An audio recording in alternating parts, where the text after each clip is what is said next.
ಓಂ ನಮಃ ಶಿವಾಯ. ಓಂ ನಮಃ ಶಿವಾಯ. ಓಂ ನಮಃ ಶಿವಾಯ. ಓಂ ನಮಃ ಶಿವಾಯ. ಆ, ನನ್ನ ಗುರುಗಳು ಆಗಮಿಸಿದಾರೋ ಇಲ್ಲವೋ? ಇದೇನು ನೋಡ್ರೋಡತ್ರಲ್ಲೇ ಮಾಯವಾದರಲ್ಲ.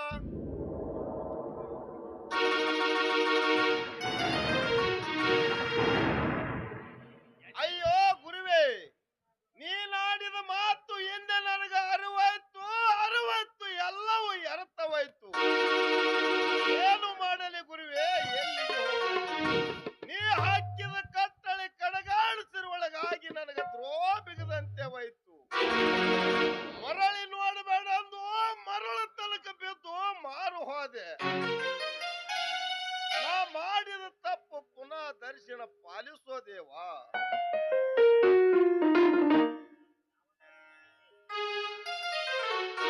ಯಾವ ತಪ್ಪಿಗೆ ನಾ ಹತಭಾಗ್ಯನಾದೆ ಇಂದು ನಾನು. ಒಂದು ನಾನು ಅರಿಯದೆ, ಒಂದು ನಾನು ತಿಳಿಯದೆ. ಒಂದು ನಾನು ಅರಿಯದೆ, ಒಂದು ನಾನು ತಿಳಿಯದೆ. ಯಾವ ತಪ್ಪಿಗೆ ನಾ ಹತಭಾಗ್ಯನಾದೆ ಎಂದು ನಾನು.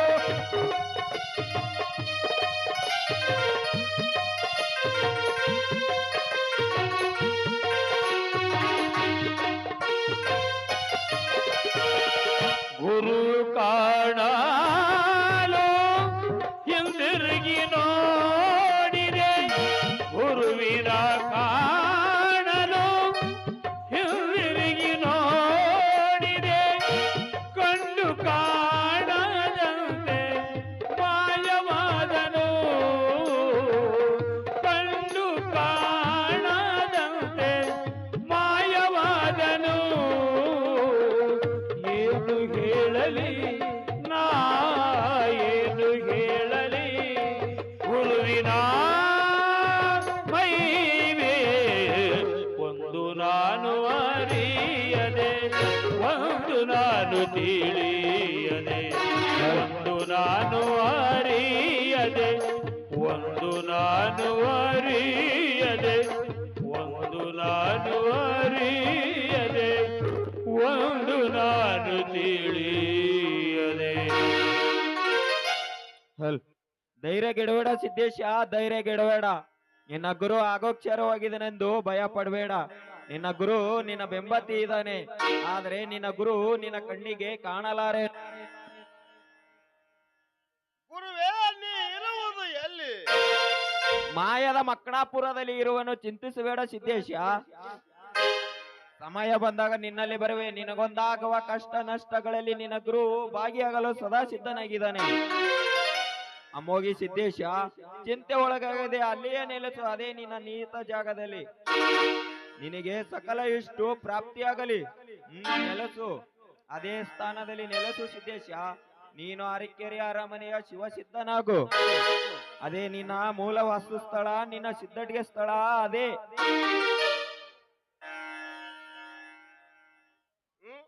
ನನ್ನ ಗುರುಗಳು ಮಾಯ ರೂಪದಿಂದ ಮಾತನಾಡುತ್ತಿದ್ದಾರಲ್ಲ. ನನ್ನ ಗುರು ಇಲ್ಲೇ ಇದ್ದಾನೆ, ನನಗೆ ಹಾಕಿಕೊಟ್ಟ ಸ್ಥಾನನೂ ಇದೆ. ಈ ಸ್ಥಾನವನ್ನು ಬಿಟ್ಟು ಇನ್ನೆಲ್ಲಿಗೆ ಹೋಗಬಾರದು. ಗುರು ಹೇಳಿಕೆ ಪ್ರಕಾರ ಇಲ್ಲೇ ಒಂದು ಆಶ್ರಮವನ್ನು ಮಾಡಿಕೊಂಡು ಇರಬೇಕು. ಇಲ್ಲಿ ಕಾಣುವುದು ಅರಕೆರೆ, ಅದೇ ಗ್ರಾಮ, ಅದೇ ಆ ಸ್ಥಳ. ನನ್ನ ಗುರುಗಳು ಮಾಯವಾಗಿದ ಮಾಯ ಮಕನಾಪುರವಾಯಿತು. ಇನ್ನು ನನ್ನ ಗುರುವಿನ ಸೇವೆ ಮಾಡುತ್ತಾ ಕಾಲ ಕಳೆಯಬೇಕು. ಓಂ ನಮಃ ಶಿವಾಯ. ಓಂ ನಮಃ ಶಿವಾಯ. ಓಂ ನಮಃ ಶಿವಾಯ. ಓಂ ನಮಃ ಶಿವಾಯ.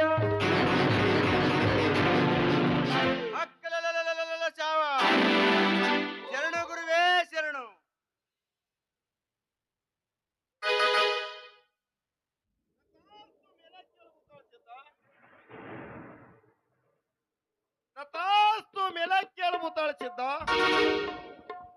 ಗುರುವೇ, ನಾನು ನಿಮ್ಮ ಆಶ್ರಮವಾಸಿಯಾಗಿ ಕಾಲಾಂತರವರೆಗೂ ನೀವು ಪಡೆದ ಜೋಳಿಗೆ ಅನ್ನ ಪ್ರಸಾದ ಹೊಂದಿದ್ದರೆ ಸಾಕು, ನಿಮ್ಮ ಆಶ್ರಮದಲ್ಲಿ ಬದುಕುವೆ. ನೀವು ನನ್ನ ಗುರುಗಳು. ನಿಮ್ಮ ಗುರುಗಳು ಯಾರು ದೇವ? ನೋಡು ಮುತ್ತಳಿಸಿದ್ದ, ನನ್ನ ಗುರುಗಳು ಶಿವಸ್ವಾಮಲಿಂಗೇಶ್ವರರು. ಹೌದು ಗುರುವೇ, ನೀವು ಎನಗೆ ಗುರುಗಳು. ಶಿವ ಸೋಮಲಿಂಗೇಶ್ವರರು ನಿಮ್ಮೆಲ್ಲರ ದೇವರು. ಅಂತಹ ದೇವಗುರುವಿನ ಸೇವೆ ಮಾಡಿಕೊಂಡು ಪುನೀತರಾಗೋಣ. ಆ ಏಕಲವ್ಯನು ತನ್ನ ಗುರುವಿನ ಮೂರ್ತಿಗೆ ಪೂಜೆ ಮಾಡಿ ವಿದ್ಯಾ ದೊರಕಿಸಿಕೊಂಡ ಹಾಗೆ ನಾವು ವರ್ತಿಸೋಣವಲ್ಲವೇ ಗುರುವೇ? ಮುತ್ತಳಿಸಿದ್ದ, ಈ ಗುಡ್ಡಗಾಡಿ ಅಷ್ಟು ಸುಂದರವಾಗಿದೆ. ನೋಡು, ಇಲ್ಲಿ ಚಾರ ಚುಕುರ ಪಕ್ಷಿಗಳ ಚಿಲಿಪಿಲಿ, ನೀನಾದ ಹುಲ್ಲು ಒಣಸಿರಿ, ಎಲ್ಲೆಲ್ಲಿ ಹಸಿರು ತೋರಣ ಹಾಸು ಹೊಕ್ಕಾಗಿದೆ. ಇಂಥ ಸುವರ್ಣ ಜಾಗದಲ್ಲಿ ನಿಶ್ಚಿಂತಾಗಿ ತಂಗಬಹುದೇ ಮುತ್ತಳಿಸಿದ್ದ? ತಂಗಬಹುದು. ಹೌದು ಗುರುವೇ, ಇಂತಹ ಸುವರ್ಣ ಜಾಗದಲ್ಲಿ ನಿಶ್ಚಿಂತೆಯಾಗಿ ತಂಗಬಹುದು. ಆಗೋ ನೋಡು ಮುತ್ತಳಿಸಿದ್ದ, ಯಾರು ಇತ್ತ ಕಡೆ ಬರುತ್ತಿದ್ದಾರಲ್ಲ? ಗುರುವೇ, ಅವರು ಅರಕೆರೆ ಊರಿನ ಪ್ರಮುಖರಿರಬಹುದು ಗುರುವೇ.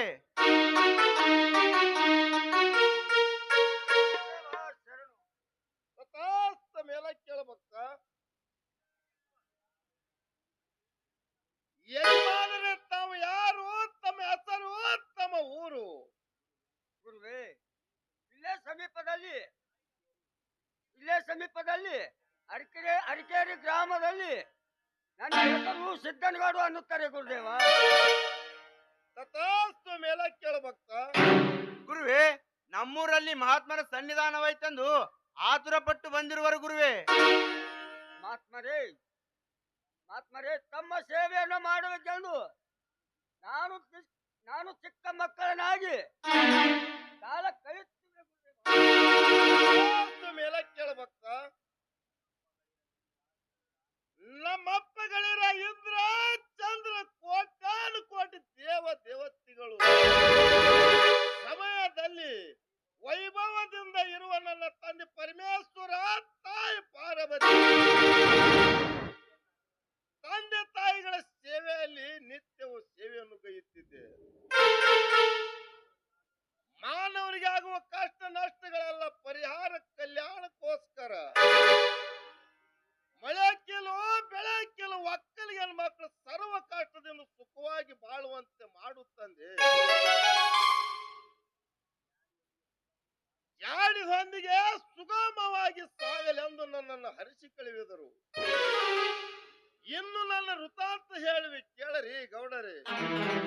ಎಲ್ಲವನ್ನು ಸವಿಸ್ತಾರವಾಗಿ ಹೇಳಿರಿ ಗುರುವೇ. ಪ್ರಥಮದಲ್ಲಿ ದೇವನಿಂದ ಪಡೆದ ವರದಾನ ಪ್ರಸಾದ ಗಂಟವು, ಒಡ್ಡಿ ವಾಲಗ ಕಂಚಿನ ಕೈ ತಾಳವು, ಹುಟ್ಟು ಬಂದರಿಗೆ ಸಂತಾನ ಫಲ, ಮತ್ತೆ ಶಿವನಿಂದ ಹೋಮದ ಜಾಡಿ ನೇಮದ ಬೆತ್ತ ಪ್ರಸಾದ ಗಂಟವು, ಎಲ್ಲ ಜಗತ್ತಿನ ಆಗು ಹೋಗುಗಳೆಲ್ಲ ಕಲ್ಯಾಣಕ್ಕೋಸ್ಕರ. ಸಕಲ ಐಶ್ವರ್ಯ ಯಾವತ್ತು ವರಗಳನ್ನು ಪಡೆದುಕೊಂಡು ಬಂದಿದ್ದೇನ್ರಿ ಗೌಡ ಶಿವನಿಂದ. ನಮ್ಮಂತ ಈ ಭರತ ಭೂಮಿಯಲ್ಲಿ ಸ್ಥಾನಗೈದು ಭಾಗ್ಯದ ಬಾಗಿಲ ತೆರೆದಂತೆ ಆಯ್ತು. ಸಕಲ ಐಶ್ವರ್ಯವನ್ನು ಅವತಾರ ತಾಳಿ ದಿವ್ಯ ಮೂರ್ತಿಗಳನ್ನು ತಮ್ಮ ಕಮಲ ಚರಣಕ್ಕೆ ಮೇಲೆ ಕೇಳಭಕ್ತ.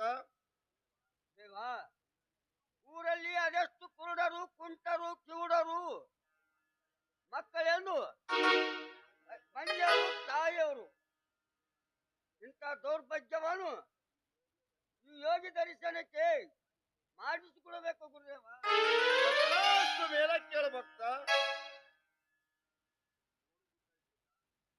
ನೋಡು ಮುತ್ತಳಿಸಿದ್ದ, ಆ ನನ್ನ ಗುರುವಿನ ಪೂಜೆಗೆ ಹೇಳಿ ಆಗುತ್ತದೆ. ಯಾಕೆಂದರೆ ನನ್ನ ಗುರುವಿನ ಪೂಜೆ ಸೂರ್ಯ ಉದರೊಳಗಾಗಿ ನನ್ನ ಗುರುವಿನ ಪೂಜೆಯನ್ನು ಮುಗಿಸಬೇಕು.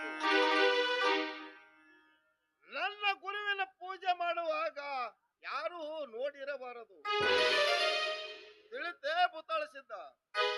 ಗುರುವೇ, ತಾವು ಗುರುವಿನ ಪೂಜೆ ಮಾಡುವಾಗ ಅಕಸ್ಮಾತ್ ಯಾರಾದ್ರೂ ನೋಡಿದರೆ ಏನಾಗುತ್ತದೆ ಗುರುವೇ? ನೋಡು ಭೂತಾಳಿಸಿದ್ದ ನಾನು ನನ್ನ ಗುರುವಿನ ಪೂಜೆ ಮಾಡುವಾಗ ನೋಡಿದ್ರೆ ಸಾಕ್ಷಾತ್ ದೇವ ಪುರುಷರ ಪುತ್ರರೆಂದು ತಿಳಿ.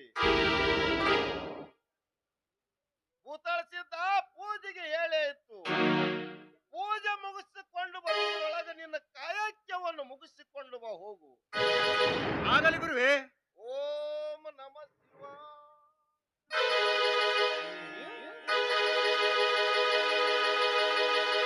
ಓಂ ನಮಃ ಶಿವಾಯ ಓಂ ನಮಃ ಶಿವಾಯ ಓಂ ನಮಃ ಶಿವಾಯ ಓಂ ನಮಃ ಶಿವಾಯ ಓಂ ನಮಃ ಶಿವಾಯ ಓಂ ನಮಃ ಶಿವಾಯ.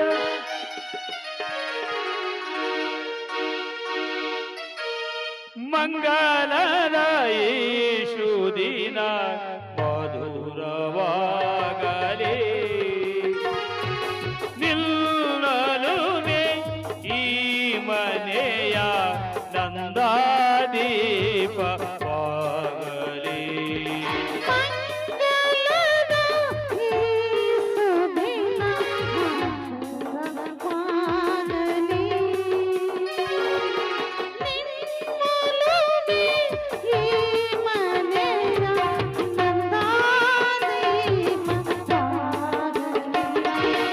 ಅನುರಾಗದ ರಾಗಮಾಲೆ ನಿಮ್ಮದಾಗಲಿ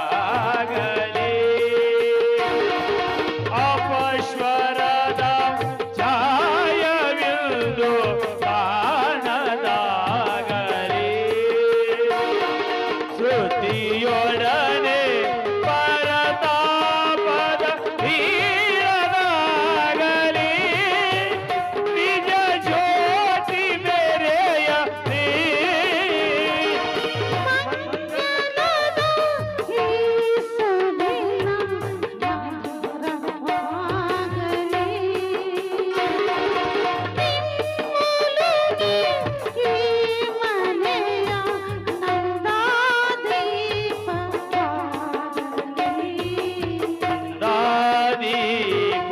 ನಂದಾದೀಪವಾಗಲಿ ನಂದಾದೀಪವಾಗಲಿ.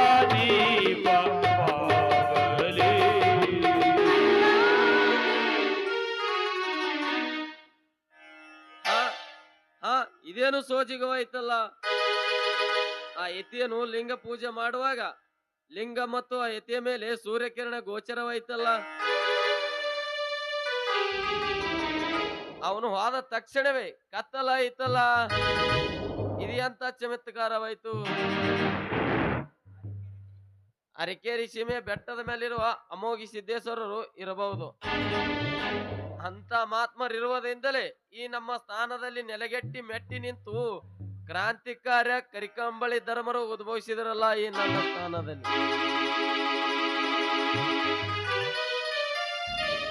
ಈ ತಿಪ್ಪಿಯಲ್ಲಿ ಇದ್ಯಾವ ಮೂರ್ತಿನಯ್ಯ? ಆ ಭಗವಂತನಾಟ ಬಲ್ಲವರು ಯಾರು? ಇಲ್ಲಿ ಇಂಥ ದೇವನೇ ಒಲಿಸಿಕೊಂಡ್ರು ಎಂತ ಮಹಾತ್ಮರಿರುವರಲ್ಲ. ಶಿವ ಶಿವ, ಈ ನನ್ನ ಕಣ್ಣಿಗೆ ಕಾಣಿಸಿದ ನಂದೆಂತ ಪುಣ್ಯವೇನು.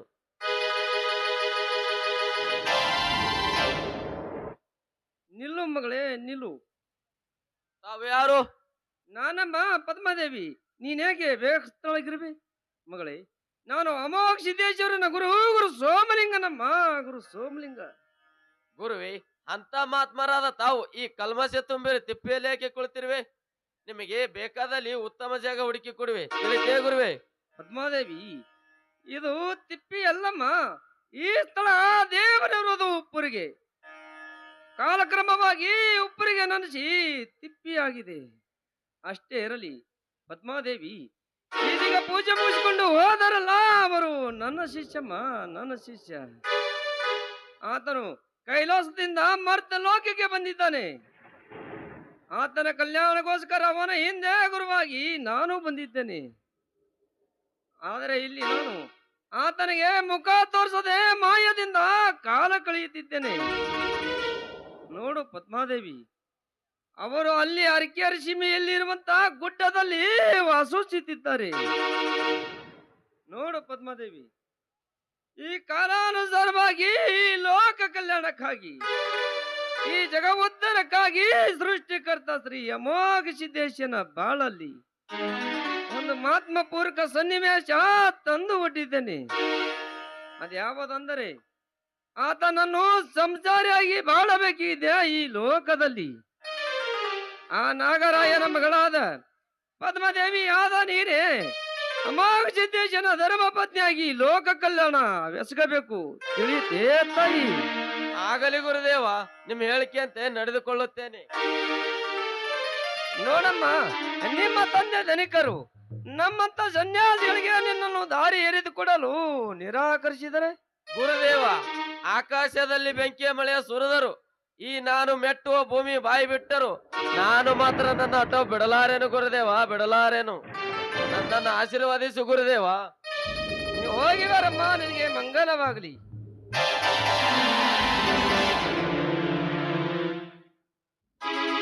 ಓಹೋ, ಮಾತನಾಡುವಷ್ಟಲ್ಲೇ ಮಾಯಾವತಿ ದೇವ, ಎಟ್ಟು ವರ್ಣಿಸಲಿ ನಿನ್ನ ಮಹಿಮೆಯನ್ನು.